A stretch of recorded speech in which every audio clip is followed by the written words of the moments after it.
Last month, I had a shoot at a school campus. After watching the batshit insanity of that environment, I remembered of the times when I was in one. Indian schools in particular are just on a different level of absurdity. The concept of asking someone else to go to the toilet is just so weird to me. Ma'am, can I go to the toilet? No. No? There's such a false sense of importance that these teachers have. Like when I went to the school for the shoot, I met the principal and she was talking about the school's curriculum plan like she was a prime minister talking about monumental plans for the country. Shut up, auntie. It's not that serious. When I was growing up, child abuse in schools was the norm. Imagine looking at a child whose only fault is that they spoke to their classmate and your first response being to smack the shit out of them. Could not be me. And girls had it worse. Cause tell me, why were they sexualizing the length of an underage girl's skirt?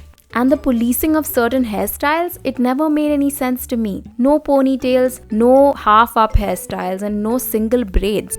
Are we in the military? One time this random teacher that I didn't even have for any of my classes stopped me in the hallway.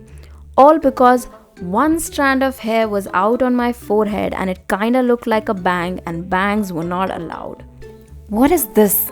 she asked while she was tugging on my strand. Then she vigorously ruffled my hair until it was all undone. What kind of bitch does that to a 14-year-old girl? A straight up psycho, that's who. Now kids aren't quite the angels either. Kids do the darndest shit. When I was in kindergarten, I used to come to class early every morning and keep my bag on my desk and then go and socialize with the entire class. My class teacher didn't really like that, so she just taped my mouth for a day. What the hell? I was 4 years old. My bench partner was this weird kid who had the strangest habit of kissing everyone.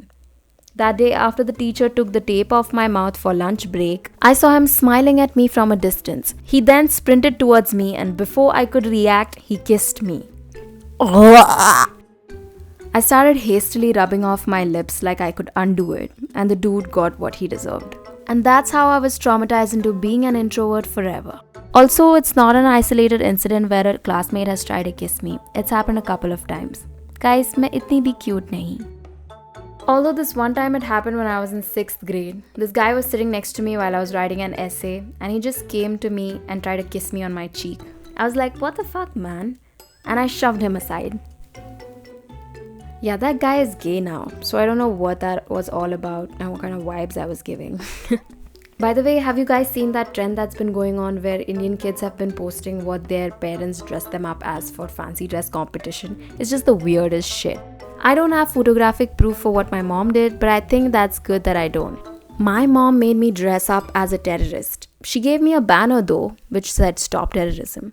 But still, my act was to go on stage and pretend shooting everyone with a toy gun. And then I lifted up the banner.